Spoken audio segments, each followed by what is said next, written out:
very special guest, a man who has been interacting with non-human intelligent beings since 1988. And what makes his story so different is that he has almost complete conscious memory of these interactions. I am pleased to welcome author of a fantastic book called The Keepers, and my friend, Jim Sparks. Hi, Jim. Hey, Louise. It's great to be here. Oh, thank you so much for being on. I've got to tell you that everybody's been so looking forward to this particular interview and this particular show, and I did want to let our listeners know that this is just one of three. There's so much ground to cover here that we've decided we couldn't fit it into an hour. So we're going to split up into three. And for those that would like to call in, I'd like to give them the call-in number. The number is 646-200-0635. Jim, for those who are not familiar with the Jim Sparks story, could you kind of summarize the early years from 1988 when you were first abducted to now? Oh, sure. I must say that the first 6 years were traumatic, scary, one might say horror-filled, filled with lots of the not nice things that you hear about when it comes to the abduction scenario. I could just imagine. And then I break it down in three parts because it's almost 20 years. The years approximately 7 through 13, I got to see an actual global agenda, and it started making sense of the first 6 years, which didn't make any sense. And years 13 through 20, I got to see how this thing has evolved and how it's evolved into something pretty fantastic, a shot at the human species to evolve for the first time in its history, a shot at us getting control of the environment, and lots of wondrous things. So whenever I start talking about the Jim Sparks story, I always set the foundation with the first 6-7 years. It's true that I have better than 95% conscious recall. And that's pretty rare, isn't it, Jim? Most people don't. Is that true? That's what the leading edge and cutting edge researchers tell me, and other individuals, that typically abductees have scattered memories, or they have to be brought back with hypnotic regression. Right.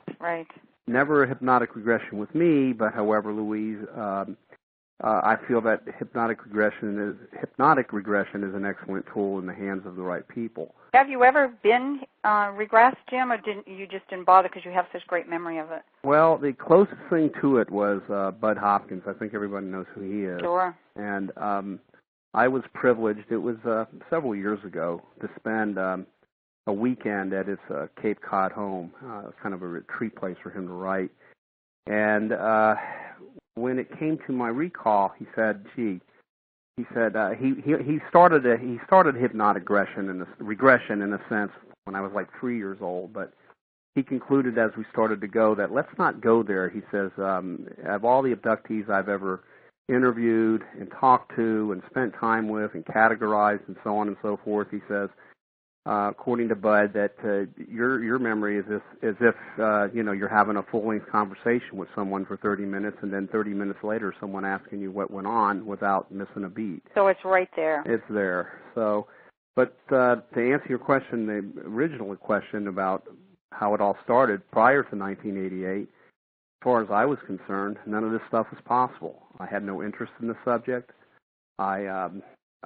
I thought I had a passing interest, like anybody else would, mainstream speaking, that perhaps there were UFOs. That's about it. I believe that there were billions of stars out there and perhaps even trillions of more planets that could possibly rotate around them. Now it's proven that there are solar systems outside of ours. Exactly. And maybe, there could be intelligent life that, and with a science expedition, found its way here and kind of took off. So that's why there was always these UFO sightings. But as far as millions and millions of people being abducted or pulled out of their homes and out of their car in the middle of the night and going through an abduction scenario for several hours and brought back all over the globe, I figured nothing like that was possible. I never thought of anything like that until, of course, it happened to me. And when it did, it happened to me out of nowhere. So there was never a history of it. I was, at the time, I ran 2 businesses. It was 1988. I was married. One business was a partnership in real estate. Another business that I ran solely was to convert raw acreage and divide it into home sites and sell them. I was always adamant about leaving the trees on these home sites. You can only clear the trees so far around your house, and that was my contribution to the environment, so that any time down the road, if you saw any of our properties or my properties, you would see woods and trees, and it would be aesthetic or blending in with the environment, kind of a natural thing. So, but prior to '88, forget it. You're just an average guy, just living an average life as far as you were concerned. Totally. Involved and invested in my family and in business. So you must have questioned when this started off. Why me? I did, and there's some things that I understand now that I didn't understand before, and what made those 6 years so tough.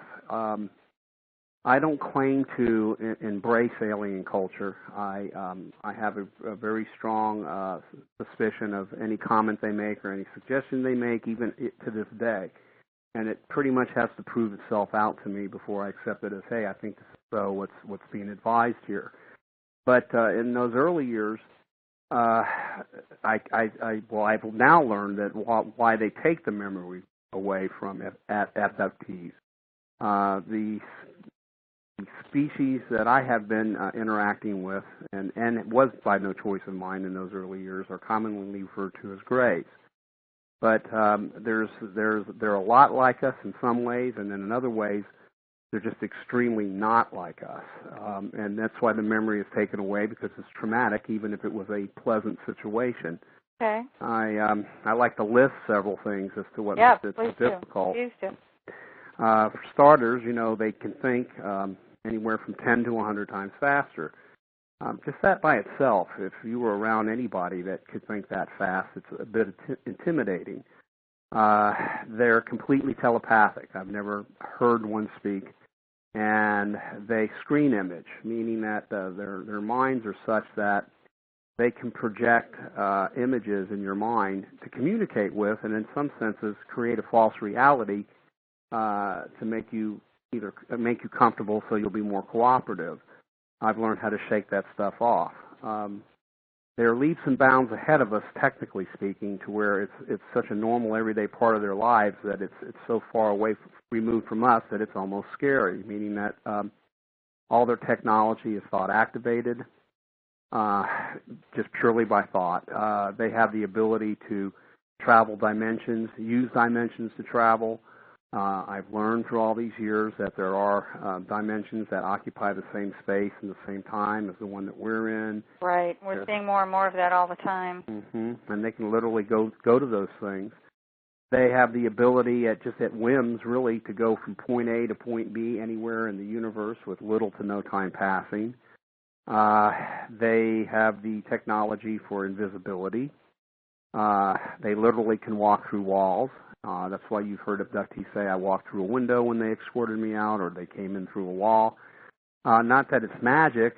Their technology is so advanced it seems like magic, but they have a way of creating a field that renders the laws of physics as we understand it non-applicable. But I've always stuck to the fact that stay logical, Jim, and this is technology. It's high technology, and just keep a grip on that, and then things started falling into place. Another thing I mentioned, all these. Now this might sound scary because it is at first, and I'm not. The purpose here isn't to scare people. It's just to let you know why. As I will commonly say, they don't knock on your door and say, "Let's have a cup of coffee at the coffee table." Right. This particular species of gray radiates an energy that literally is an energy not of this world, because they are not of this world. So the mind, the body, the spirit, the soul, the physical part of you will find that energy very, very, very extremely uncomfortable.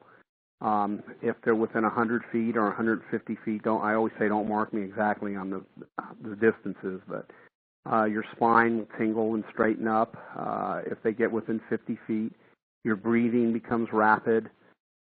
When they get within 20 feet, all the, chemicals in your mind dump into your system, meaning fear, adrenaline, hate, love, what functions, keeps your body functioning in a normal mode, just all of a sudden dumps into your system, and then you become paralyzed. So this is their energy then, Jim, you're talking about that you're interacting with, or are they doing something to you? Is this just by their mere presence these things happen, or do you think they're deliberately doing this to render you unable to do other things? Well, this is a good question, and I've been asked this question, and I've surmised two things. For starters, it's not on purpose to hurt you. It's one of two things. It's either a natural energy that the body, the human body, it just is not used to. So they're not trying to do anything to you. It's just something that they radiate. And also I've surmised, the second thing I've surmised is that it's a natural thing with them, and I think it's in all likelihood a defense mechanism, so it keeps you from attacking them. And they may enhance the level or the degree of the energy with technology. But the positive news is that over time, the human body is resilient, and we adapt. And over time, you start, when you sense these things, you start building up a tolerance for it, and then after several months, it's something that you might feel uncomfortable for a minute, and then after that, it's gone. You don't black out, you don't get paralyzed, you know what to expect. So there's an adjustment that you go through. Absolutely, and once you realize it, then you're feeling like it's okay. And now there's another thing that the secular world comes out and says, well, these things are demons or something like that because of how uncomfortable they make people feel and the way they behave. But in reality, you're just sensing the sensations you never felt before, and it scares you, and the only thing you can think is that this is scary and they're bad. Plus the physicality alone. I mean, this is not something, that we're used to seeing. Certainly. Yep, that's a little unpleasant, and they are evolved to the point where they have worker beings, which are programmed beings. And now maybe this doesn't sound nice, but this is commonly what I believe abducts most abductees is these 3-foot things that have the huge heads, the big teardropped eyes, and the pointed chins, and the little mouths, and those I've found to be half robotic and half biological. Yeah, thanks. and then what I call the true aliens or the grays, which are fully biological, but there may be variances as to what they're made of, but they're living. My point. They're about a foot taller.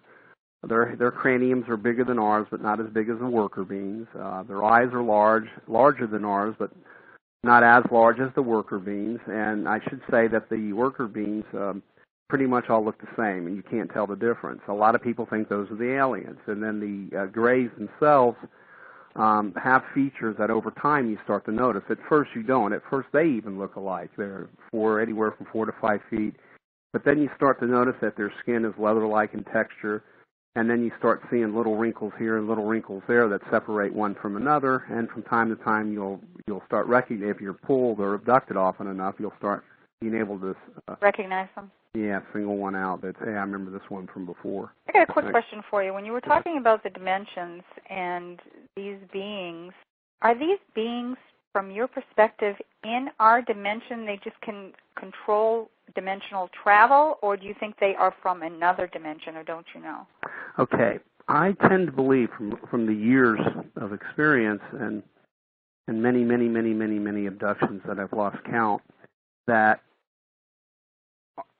are they really from another dimension? I can't really say that. I think that a lot of them are from literally another physical place, another physical solar system, okay, a physical star system. But however, what is 100% natural for them is to use other dimensions to stay secret. Oh, I see. Cloaking, and it works. For example, if scientifically speaking, if let's say let's say you and I were in a room, and they just wanted to observe us without us being aware that they're there. 3% of them would be in our dimension, and 97% of them would be, of their essence, would be in another dimension. They would be working 97% fully in another dimension, 3% here. You wouldn't be able to see them. So they're fragmented then. They can fragment their energy? Exactly. And at times you've heard people say, I've seen them come through walls, or I've seen them like they look like ghosts where you can see through them. Well, now they got about 10% of their working essence here and 90% in another dimension. Then I started seeing things over the years that if they need to move physical things around in our dimension, then maybe 60% of their essence would be here, or 70% of their essence would be here. So they're really, in a sense, occupying the same space in the same time. I know it sounds a little confusing, but it really isn't. But whatever working essence they deem necessary to get the job done is what they do. Most of the time they don't want you to see them, so it's a very small percentage that's here. But if they have to physically move things around, then the more their working essence would be in the dimension that we're in. Did you tell people right away, Jim, when this started happening to you, or did you keep it to yourself? Because I know there are a lot of people out there that may have had some abductions or some experiences, and they're probably keeping their mouths shut, although today I think people are speaking a little bit more about that. How did that affect you? Well, I'm so glad to see the way things are today, because there's a support system out there. As far as the government's concerned, as far as doctoring is concerned, anybody that talks about this stuff is either lying, or they have a neurosis or a psychosis, or there's something wrong with them. 20 years ago, it was horrific, and I got to tell you, those first 6 years were terrible, and the first 18 months couldn't be any worse. I'm known as to be a down-to-earth, honest person, and these things came out of nowhere, in the middle of nowhere. And when the first thing I did was when I ran to my family with it, they thought that Jim lost his mind. Of course. When I went to the church with it, at the time I was heavily involved with the church, they said it was demonic, and I would go to church and all the seats would be empty around me. When I went to my friends, they said, you know, Jim's a pretty normal guy, but once he starts talking about this stuff, we don't know who he is anymore. And I was very, very outward about it in those early months, and I didn't know any other way to be. I'm saying, hey, man. Sure, this is pretty amazing. Yeah, they're getting me. They're extracting my semen. They're doing these emotional experiments. They're doing this. They're doing that. And I can't get away from them, and it got pretty bad. There's a price that was paid here, there's no doubt. I used to think it was a curse. Now I know in a sense it's a blessing, but I tried to get away. I tried to find ways to get away. I would drive for miles and miles and miles. I would get abducted. I would go into major cities and rent out hotel rooms, motel rooms, high-rise hotel rooms in the middle of them, thinking they couldn't get to me, and they would get to me. I would get in my car and I would drive from state to state to state to try and get away from these guys when I got abducted. It even got to the point where I abandoned my home and I moved to Florida, and it didn't make any difference. So finally one morning I woke up and said, hey, Jim, there's nothing you can do. They come a godzillion miles. You think you're going to travel a few hundred or 1,000 miles and get away? Exactly. Do you think they had an implant in you, Jim, or they just could find you? A lot of people ask me that, and here's how I see it. I'm certain that there's probably more than one in me, and if in those early years I understood what implants were, I understood what abductions were because it was all new to me, sure, I may have gone through the trouble to see if one could be found. But these days and this time, I'm not complaining. If there is, I don't want to know where it is, and I don't want to remove it. Doesn't matter. Okay. I've gotten a lot of knowledge from all of this, so I don't let that part bother me. I know in your book you wrote about having scars on your hands. Where were they from? And couldn't they be shown as evidence of your abduction to those people that didn't believe you, that were questioning your sanity at that time? Well, it was always common, again, in those early years, I didn't come across very well. I mean, you're now hearing the calm Jim Sparks, who himself has evolved through all of this. Sure. Because I have a greater understanding of what they are. And I know that the average person would just simply, I guess the best terms would freak out, okay, because of the list that I just, gave you. But, however, I came back with bruises, bumps, marks. Even though during the course of those first 6 years, I was always in one place when they pulled me. I sat on a bench. There was a table in front of me. I called it a screen table because it had a screen on it. In the same room, in front of that screen was a wall, and it had a wall screen on it. The light in the room emanated from nowhere, but yet everywhere at the same time. The air when I first would get, and I would be almost 100% paralyzed. The only thing that could move was my head up and down, and my right forearm, or my right wrist and hand leaned up against, and forearm leaned up against the table, and I could move my right forefinger. wherever I would move my right forefinger on that table, the same lines would appear on the table screen, and the same lines would appear on that wall. As it turned out, that table screen was a artificial mind. It could track me. It could keep up with me. It was a teaching machine, and it was a whole host of things, and I wrote about that in detail in that book, The Keepers. But I would get marked up from time to time. I would get cuts from time to time, but what made it odd, and later I helped people with it because it inevitably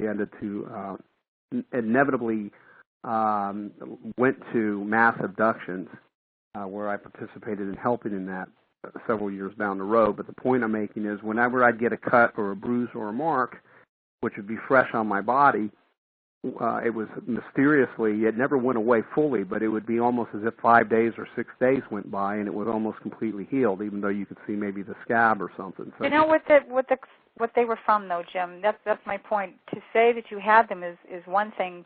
Do you have any recollection about what caused them? Well, there was flailing, or were you fighting them, or what was going on there? Well, there's one incident that I can clearly tell you how I got several cuts on the back of my hands, a lot, maybe altogether a half dozen on each hand, a dozen or more, as if like little razor blade cuts. But there was an incident where I had gotten pulled, and I was in a above ground hangar.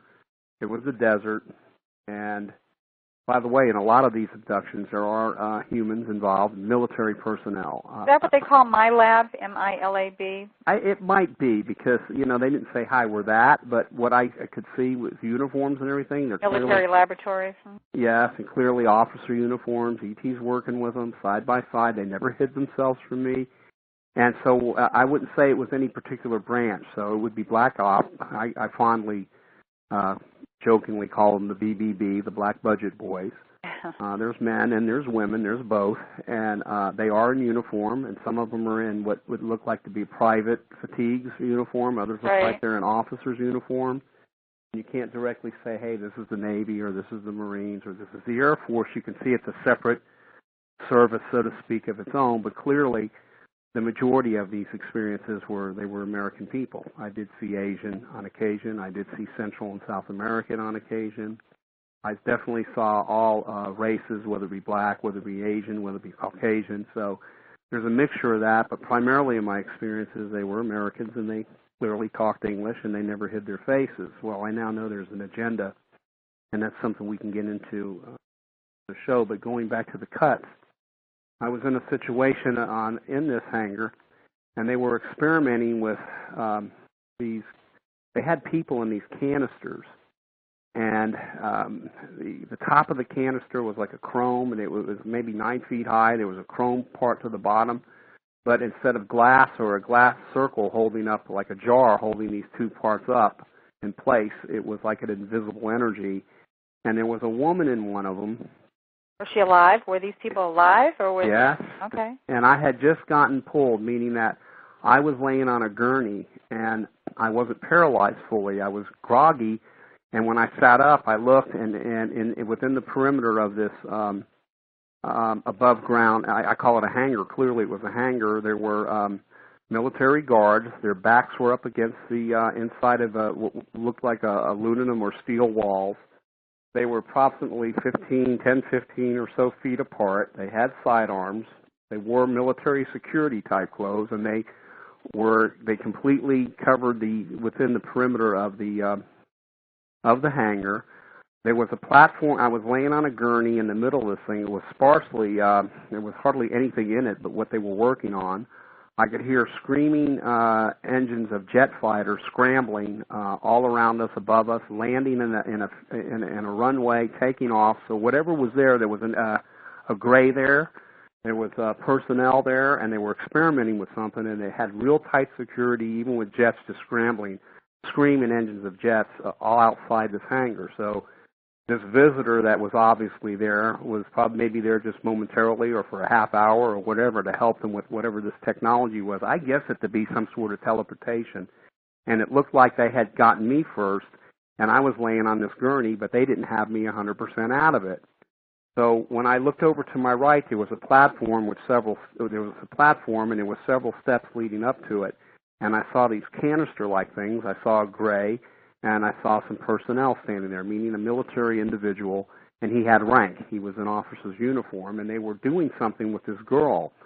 And I just sensed in me like there was danger. I didn't know what it was. I didn't know why I sensed it. I just knew that I had to get off that gurney, go up those steps, and I was thinking this to myself, and somehow pull that woman out of this canister as if she was in danger, and I had to touch her and get her out of there. So I moved up off the gurney. I started going forward to this where she was, and I started to reach in to grab her, and I heard the scuffle and running of these security guys. Remember I said they were there in the background? Yes, they were coming after you. They were coming up to stop it, and then the officer said, "I'll handle this." And he had a rod in his hand, and this is what leads to the cut. And with this rod, as I was reaching forward to try and grab this girl, he kept tapping the back of my hand with it, and I just went, "Ow!" And I reached forward, "Ow, ow, ow." I reached with my other hand, "Ow, it stung, it stung, it stung, it stung." And I blacked out. When I had gotten home after that event, the back of my hands had all these slices on them where he had tapped it, and they were about 80% healed. So they were fresh. It had made an incision in the back of my hands to stop me. I obviously was to encourage me not to do that. Yeah, for sure. But it was 80% healed when I got back home. So something that always happens, and it's very much routine, is that the majority of any abrasions or cuts or slices or any of that pretty much heal up pretty quick by the time you get back. Even though there's evidence of it, it doesn't look as if it just happened. So that's what makes it kind of hard to say, hey, I was just there 2 hours ago and look at my hands. And people are going to look and say, well, it looks like you did that last week, or you did that 3 or 4 days ago. That's a pretty intense slap on the wrist for doing something that... did they ever talk to you, Jim? Did even the military people, did they ever address you, or were things going on around you and somehow you're like the observer? It's almost like you had no voice. That wasn't uncommon. Since you know what, Louise, I didn't think we'd be talking about this event, but in that, it's cool that we are, but in that particular scenario, when I regained consciousness, I was on my back on that gurney, and I opened my eyes, and that same military man, I got to tell you how he was. I mean, I just can't argue this. He was nothing but compassionate. He definitely was an officer. He referred to me as son, because he was older than me, and he was leaning over me, and he was saying, "I'm sorry, son." Says, "I know you don't understand yet what's going on here." He says, "But what we're doing here is very important," and he was just conveying to me that what was going on was, I got a huge sense that it was important to humanity. And I've later learned some things, as I said, and one day you'll understand, and so on and so on. So that's just one time that there was that kind of communication. These people have never hid their faces from me. I've never had any fear when I go and tell the story. But I make it a point never to point fingers, never to name names. Even if I knew names, I wouldn't name names. Absolutely. And I know that they want to see an answer build. That's something I can get into with you later. So, yes, there's been occasions where they've actually communicated with me, several times more than once. Now, let me ask you something, because I found your book absolutely fascinating. Of course, you and I have had many conversations, and I'd like to go into this a little more in depth. They were part of the purpose of what they were doing with you in the early years, or they were teaching you something. They were teaching you an alphabet of sorts, or is that correct? Yes, and I thought it was pure torture for many years until I realized it was something just super spectacular for humankind. The method of operation the first 6 years was fear, isolation, and confusion. Fear meaning that I was constantly always afraid. Whenever I would ask questions, they would answer in riddles. They were ambiguous. Isolation meaning that when I would come home and tell people things, because you're traumatized, people tend to stay away from you. Now, it's a whole opposite thing. My family supports it, everybody. I've got leading researchers, doctors, you name it. But that was in those days. But that was the isolation aspect. I call it an alien boot camp. So you had the fear factor, which kept you at odds. You had the isolation, which you didn't have any support. and confusion, meaning that you could never put a finger on what they were going to do. And all abductions, almost all abductions, those first 18 months I was abducted or pulled 3, 5, 6 times a week for several weeks in a row, and that went on month after That's month after That's month. Day and night in the car, in the house. My wife went away. I wasn't going to the church, so that was the isolation aspect. And even the very, very first night that I was on board, having no clue where I was, I sat on that bench, as I said. When I regained consciousness after being pulled, it was if just you and me are talking here, hit yourself on the chest, pinch your arm or your... Is this real? Is this real? Am I dreaming or having a nightmare? Can't be any more real. You're sitting there, you're breathing, you hear it, you see. I'm paralyzed on this bench, and this is what leads to this alphabet. That very first evening, this is their introduction. The letter A, I had no peripheral vision. They took it away. I can only see straight in front of me. And on this wall screen that I talked about, the block letter A, our normal A, appeared, and then next to it was a symbol for the letter A. And the first telepathic words to me were, sketch the symbol, A. And I went, no! Who are you? Why am I here? Where am I at? I was screaming, right? And I was tough right from the beginning. And then again, the telepathic word said to me, telepathic message was A. I said, no, I screamed it out. Now, the way they taught in those early years or early months, because I was clueless as to what they were up to, was punishment and reward. So when I refused to sketch the symbol, what they wanted me to do was sketch the symbol for the letter A. When I refused to do it, the air pressure in the room went thump, and it hurt my ears. And then they went A, and I went no, and then thump, did it again. And they increased the levels of pressure and the levels of pain, till finally it was so agonizing that I sketched the first line of the symbol for what I thought was an alien alphabet for the letter A, and then I was brought back home. The session ended. Now, there's 2 ways that you go from point A to point B. I call it the easy way and the hard way. The easy way is when a craft is on the ground and the worker beings come into your home and escort you from your bed. Possibly you may walk through a wall or a window on board the craft, and they do the abduction scenario. That could go on anywhere from 30 minutes to 2 hours or more. Is that the easy way? That's the easy way. They bring you back. You're kind of groggy out of it. You're half conscious. You regain consciousness. You go unconscious kind of thing. See where you are, blah, blah, blah. With me, it ended up me staying conscious fully most of the time. The hard way is a whole different world. When a craft is either hovering or is in flight, which they go pretty quick, and they pull you from point A to point B, they're not coming down to escort you. They're using some kind of an energy, and it doesn't feel good. The first thing you'll notice is a whirling, whipping sound inside your head, and the RPM start increasing slowly, like, and it gets really louder and louder in your head. You know they're coming. It's scary, but it's coming from inside. You'll feel a sensation in the pit of your stomach. It's an energy, and it starts working its way up your stomach, up to your upper torso, and when it hits the heart area, your heart starts racing at 1,000 miles an hour. Well, of course, a heart doesn't race that fast, but it feels like it. Then you'll get what I call you're paralyzed at this point. You can't see, even though you're fully conscious. You're hearing the screaming sound in your head, and you're feeling this terrible sensation in your body. And then there's what I call the acceleration. It's like a thump, and then you feel like you're going. It's like you're going down a roller coaster, only 100 times faster, and you never get the sense that you're going up. It feels like you're being pulled down. And then Are you seeing any? Excuse me for interrupting. Are you seeing anything? Is there anything visual that you're seeing, or what's going on with your eyesight at this point? It's gone. Your eyes are closed. You can't open them. Oh, I see. Okay. And then you're screaming inside your head, "I don't want to die! I don't want to die! I don't want to die!" And boom, you black out. I see. And then when you regain consciousness, you're at point B. Now, hey, this is scary. Okay. For sure. Now, here's the same thing. I like to give this example.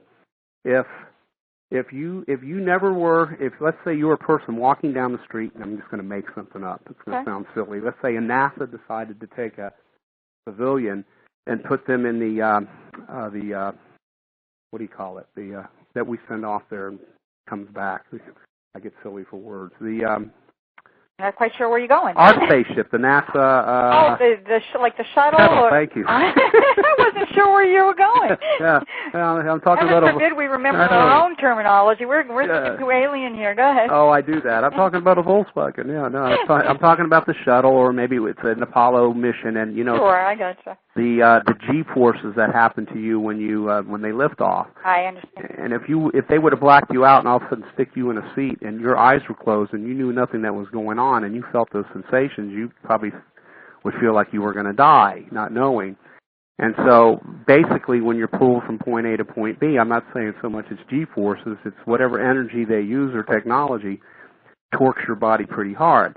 But once you get accustomed to it, then it's not so scary anymore. I wonder, too, from the way you're almost describing it, when you're back into that military installation or whatever it was, perhaps it's almost on a molecular level, a cellular level. Remember what they did back in the Philadelphia experiment back there with the ships and everything, was breaking them down and having them relocate and cloaking and everything. Maybe molecularly and cellularly you're being broken down, to be transported. Well, that's pretty good. I think there is something to what you just said, Louise, because that's what it sounds like, Yeah, because they're pulling you from point A to point B. You're changing from your third-dimensional structure and cellular structure to be able to go through walls and everything. Let's face it, unless you're walking into another dimension, you're still having to change. We think we're pretty solid, but obviously not if you're able to do those things. But go ahead, Jim. Well, sure. And I think there's a lot to it, and so that was the very first night I was there. Then not too long afterwards, in that very same day, I was pulled again. I found myself in the same place with the same stupid block letter A, and it's a punishment and reward. So if you resist, you were punished, and if you cooperated, there was a reward system. The reward system basically was you got to go home. Hey, they didn't say, hi, would you like to do this? So we're Grace from so-and-so. We want to teach you something. Here's an alien alphabet. I was clueless, and again, that's the way they were in those first, especially in those first 18 months. And I hated them. I loathed them. If I was not paralyzed, I loathed them during the whole thing. I did everything I could to mess them up. They would extract semen from me. They would do emotional experiments from me. They wouldn't answer my questions, and if they did answer questions, I answered in riddles, and I just had this horrific, strong focus of just rage and hate for these guys. And I think that played a big part in those early years for me to maintain a memory of it. I said, this is technology. You guys aren't the devil. You guys aren't anything other than non-human intelligent beings with high technology. I don't know what you're up to, but boy, if I was free, I'd squeeze your fat heads off your skin. You have a very strong spirit, and I think that's probably why you maybe were chosen and able to get through it the way you got through it. Because, I find it interesting, and I remember wanting to ask you this as I read your book. Because they were teaching you what you're classifying this alien alphabet, the weird thing is that they were already communicating with you telepathically, so why the alphabet? Okay, and that's a really good question. And I'll never forget how many weeks it took for me to cooperate enough for me to do the letter A. And things were based on a punishment reward session. I would not take the rewards because I felt like I was being bribed. The rewards would have been I would be able to ask a question and get a straight answer. Some of the reward sessions would involve me playing with the thought-activated gizmos, but I was a meanie. I wanted to know why I was there, and they would never answer that for a long time. Inevitably, they did, and it took weeks just for me to get through this stupid letter A. And then all of a sudden, the letter B appears. I weep, and I said, oh, my God, don't tell me we're going to do the whole alphabet. Meaning like our alphabet, we've got 26 letters. Yeah. Going, oh, no, I'm only on A. And it was, Louise, except that there wasn't Q's, and there wasn't no Q's, and there wasn't no Z's. And, okay, what was the reason for it? You're absolutely right, because they're communicating telepathically. Why do we need an alphabet? Exactly. Okay, here's what they started doing with it. Now, these months started leading into the first year, and the first year led into the first year and a half. And now I'm cooperating a lot more. I'm taking advantage of some of the rewards. I'm not telling any human being. I didn't talk to any person after those first few months of me trying to explain to people. I just kept it to myself. There was no support system. There was no nothing. I realized there was nothing I could do. I kept it to myself those first 6, 7 years after those first few months of people not even beginning to know what was going on with me or understand. And as we went through this alphabet, in order for me to ask them a question and get a direct answer, say they were using a system here, and I started to catch on to it, they would have me piece these symbols together. Remember, my right forefinger could move across that table? Right, right. And so the lines would appear either on the table or on that wall to ask a question. So I could, like, start pulling letters, and I would memorize the symbols, and I started putting the symbols together, and they would want me to lean more on communicating with them symbolically. That way. Okay. Yes, right, and that's what that was about. Now, here's what started turning the whole thing around. Now, you got to remember, year 1 led into year 2. I went through the alphabet. I still didn't know what the purpose of this stupid thing was, but I got the thing down by heart. And then they started on numbers, and I went, oh, God, no, not numbers. No, okay, 1, 2, right, yeah. Their number system was based on 6. One session, and it was remarkable. It was the beginning of the turnaround. So for me, becoming a more of a cooperator instead of just doing anything I could to mess them up. Any experiment I could mess up, I would. Anything they wanted me to do, I did the opposite. Anything they said to say, I would say the reverse. Anytime I can scream, yell, and cuss and make a ruckus, I scream, yell until I paralyzed my vocal cords. So I was pretty nasty. But excuse me. However, on one particular session, this alphabet thing just blew me away because it turned into something I just didn't expect. On that wall screen on one abduction, approximately 40 pages of text, 40 to 50, something like that, pages of block lettering text came up one at a time, and it was a story about a friend of mine, and his name was Jerry. Oh, so you could read it. This was English text, is what you're saying. Yes. The way when I could read it, okay. Anybody could read it. And I never seen them put a page of text on this screen. And it was about this friend Jerry, where he was born. I mean, it was just it went into meticulous detail where he was born, what city, where his parents were raised, where their home was located, what he did when he was a toddler, and where he went to kindergarten. And I was reading page after page after page. And the reason I kept up with it is because what are they doing? What's the point of it? Right. Yeah, screwy guys doing here. And then it got to the point towards the end of those pages where it went up to the current time. And then it kept reading right into the future. It did not go into his death, but it kept going to several years into the future.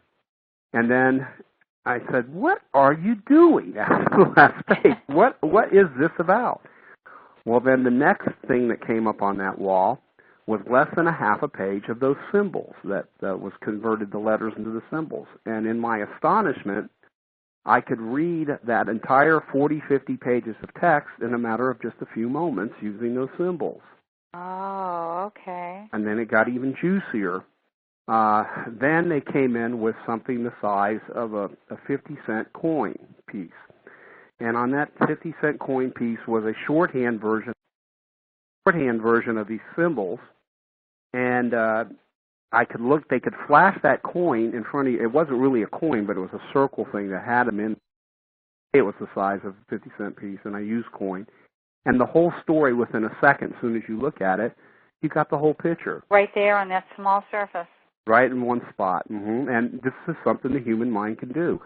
And so instead of going through the ears and then going through the little bones that go into the nerves and then it's processed through the brain and for us to get data, it can be done in a split second. So to give you another example,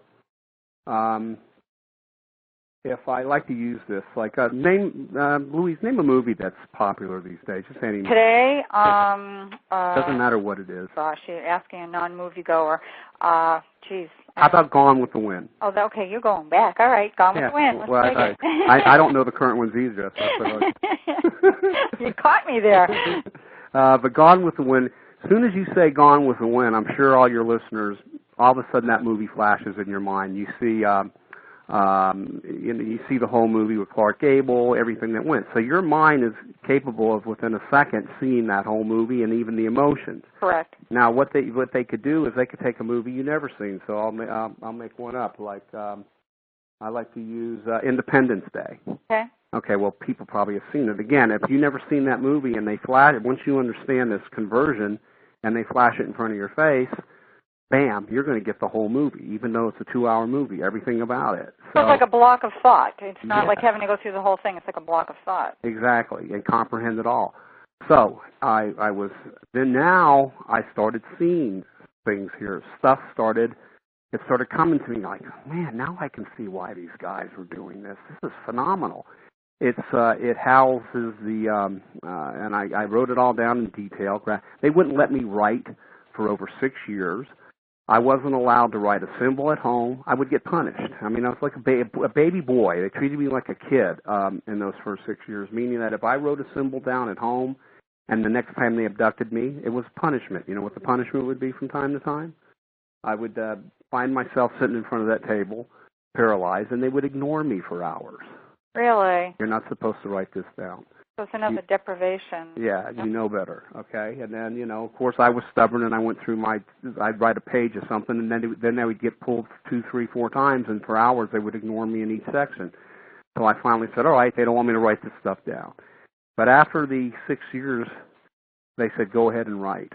And that's when I started the manuscript, for the keepers. Well, now let's talk about that for a second here. Before I ask you about why did you title it The Keepers, I have to tell you that I noticed on the back of your back cover, you have a strip that actually has some symbols on it. Is that, I'm sure, was deliberately put there. What is that representing? They're authentic symbols. What I like to do... Does it mean anything, or is it just representation of the kinds of things that they were showing? They're representation, but each one does mean anything. Like I don't like to do this as a habit, but for fun, what I'll do from time to time, like I'll take a sentence and then I'll just rewrite it in that. Well, that's what I was wondering. So I was a message there. I probably wrote "I love you" or "Hi, I'm nice" or something like that, and I wrote several of those things like "Hi, how are you?" and things, nice things, and then the publisher, when they did the graphics for the cover and they were going through my work, they said, oh, this would be nice to put. They wanted to take that. Yeah, so that's authentic stuff. Let's talk about the book. How did you name it? Why did you name it The Keepers? What does that imply? Well, there was two things there was the thing that led to The Keepers was something that took place that, again, this was probably around year 7, when things, I wasn't paralyzed anymore when I was pulled. I got to walk around. This whole world changed, but I'll lead into that. But there was a time when I was driving. I was in my car. I had a pickup truck. I had a little Toyota pickup at the time, and I had my 2 lovely dogs in the bed of the truck. And I was in Florida, and I was driving from Naples to Fort Myers Beach. And I'm careening down the highway just like a normal day, and I see a craft. But what was extremely unusual about the craft was half of it was sticking up, half of it was in the ground, and the other half of it was above ground, and it was going across the street, going right through the earth, as if the earth wasn't there.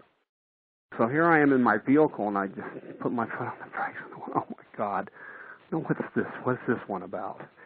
And it took up off into the air. It was a diamond-shaped craft. It got up to about a 45-degree angle to my right as I was in there, and it was just hovering. And the telepathic words were, the keepers, and I'll never forget the term, the sentence, the keepers are here to take their people home to a better place. The keepers. They referred to themselves as the keepers. And then they projected in my brain, as I sat there in that vehicle, I could see the inside of this craft. It was an automated craft. What it was doing was it was identifying itself. And for those who could see, whether it be the military, whether it be other non-human intelligent beings, or whether it be abductees who saw this, it identified what it was. Again, things are starting to progress with me. Things are starting to evolve. What it projected in my mind, not only did it identify itself and to what it was doing, so that whoever could see it or recognize it wouldn't shoot it down and know it was benign, it had inside of it, which it projected, hundreds of plants. It had ova and semen from every animal you can imagine. It was Judy-pegged with every form of life, and what it was doing, it was a collector ship, and it was collecting different life forms on Earth, and it referred to itself as the Keepers. Yeah, that makes sense. Yeah. That makes sense. So that's why I named the book The Keepers.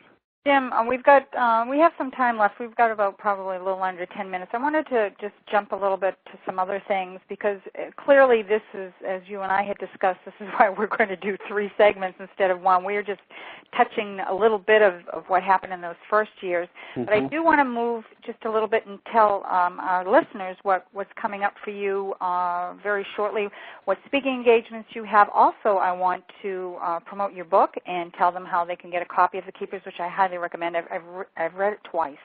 And oh, cool. Yeah. So you would think I would know all this.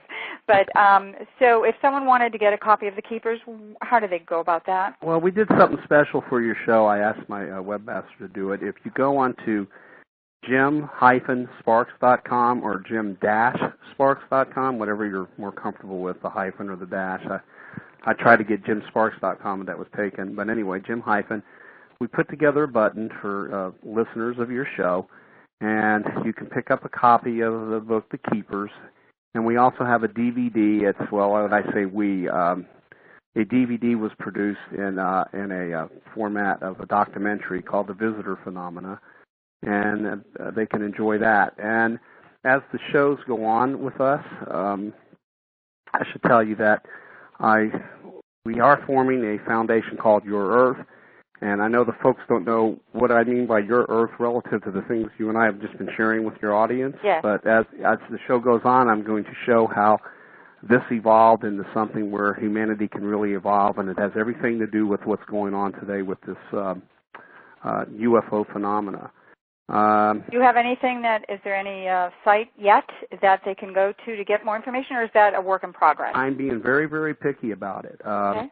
Because it has to be 100% pure, and I'll go into more yeah, there is a working site for that, but I don't want us to go into it now. Okay, we'll do that next time. Yeah. Do that next time. Now, you and I are going to be doing a talking system. Yep, Why don't you tell us about that? Yep, you and I have joined forces, and we'll be doing our first annual Save the Planet conference in Sedona, Arizona on Saturday, April 26th, actually, from 1 to 3:30 at the Sedona Creative Life Center. And for folks that will be in the area or people that are listening all around the country, to register, they can go to my site, which is www.sedonaangels.com, and that's SEDONAANGEGELS.com.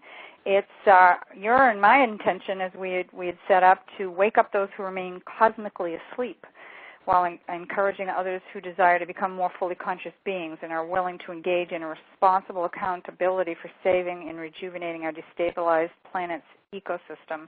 And that's certainly what we're going to talk about more. And Jim is going to be back on April 24th, I believe it is, which is, we should be close to being in the same proximity, Jim. You know, me coming from Florida, and you're out in the desert area yourself, but we will be meeting up on doing another show. For those that want to mark it down, please do. It's April 24th. Again, it'll be 7 to 8 p.m. Eastern Standard Time, and Jim, it's going to be part 2 of what Jim and I are working on together and what he's talking about here. But you are going to be speaking in Arizona, aren't you, Jim, for that? Yeah, as a matter of fact, on the 16th of this month, I'm going to be in Phoenix. And, well, phone calls trying to come in here. I'm going to be in... They're not trying to take you now, are they? I'm not done with you yet. As far as I can tell, yeah. Well, I'll be in Phoenix. On the 16th. It's the Phoenix MUFON. You can contact them there. Also, I'll be speaking here at in Laughlin at the UFO Congress. That's the big one over in Laughlin, Nevada. Oh, that's the big one, right, exactly. And I'll be there from, boy, I sound like a commercial, and I'll be there from... Well, this is what we're doing, is we're here to let people know where you're going to be, so that's important. I'll be there February 28th, and I'm staying on through until the 1st of March, so they managed to get me to stay there for the whole 8 days of it. So fabulous. But if you do go onto the jim-sparks.com, you can get a lot of the again, I hate to sound like a commercial, but you can get a lot of the proceeds will be going to the Your Earth Foundation. It'll make sense when you go onto the website and see what we're doing, and particularly after you read the work and what we're doing to stop the environmental woes, create amnesty, and get the human species to evolve for the first time in its history. So it's really, really kind of exciting. So a lot of this negative, scary stuff, Louise, it's over. It's going to, we're going to turn it in. You're going to see how it turned around as we go. We're going to get more positive, right? And that's why I'm excited to have folks to make sure that they listen to the next two segments that we're going to be doing together, and to check out what we're going to be doing around the country. This is the first of many that you and I are hoping to do. I'm trying to get something going here in the Tampa Bay area, and we have a group, the MUFON group up in Northern California, that's looking for us to do something next year. So this is, emissaries, ambassadors, whatever you want to call it. We've taken on this little mission here to kind of take the fear factor out of all of this, and we'll talk about that next time as well. Sure. In our remaining minutes here, Jim, we've got a couple of minutes left. I know people are probably questioning, because I questioned you on this before. Are you still going? Are you still being taken? Yes. Yeah, it's so not as often? No, not nearly. It's evolved. It could be 2 or 3 times in a year. There was times that a year went by and nothing happened, but I know why. I'm not pulled the same way. I've got freedom on board. In most cases, I get advance warning, and then it's imaged to me where to go, and I show up at different places. This thing has evolved to why I understand why so many people have been abducted globally, why there have been millions of them, what the agenda is, what the plan is, and it's some pretty neat stuff. And the reason I'm not going right into it, because of the fact that we have very little time, it would just not do it any good to just. And we want to do this justice, because this is pretty intense. But hopefully it's going to have a happy ending, and hopefully with the raising of mass consciousness, and that's what we're trying to do. We're going to help everybody else out to get an idea about what this is about and take that fear out of it. Before we say goodnight, I just want to say one thing. Next week, I have on Reverend Sharon Elizabeth James, who's going to be on, and we're going to be talking about light anchoring. Still, this is very powerful stuff what Sharon Elizabeth does. Jim, I attended one of her meetings the other night, and it's pretty cool the way everybody's kind of joining together to make this a better place for us to live in. Let's give your webpage one more time. Hey, that's so nice of you. It's jim-sparks.com, or Jim Dash, if hyphen isn't a familiar term for you. jim-sparks.com. Okay, and that's where you can get your copy of The Keepers, and I noticed that you have, you got a wonderful foreword by the late Dr. John E. Mack.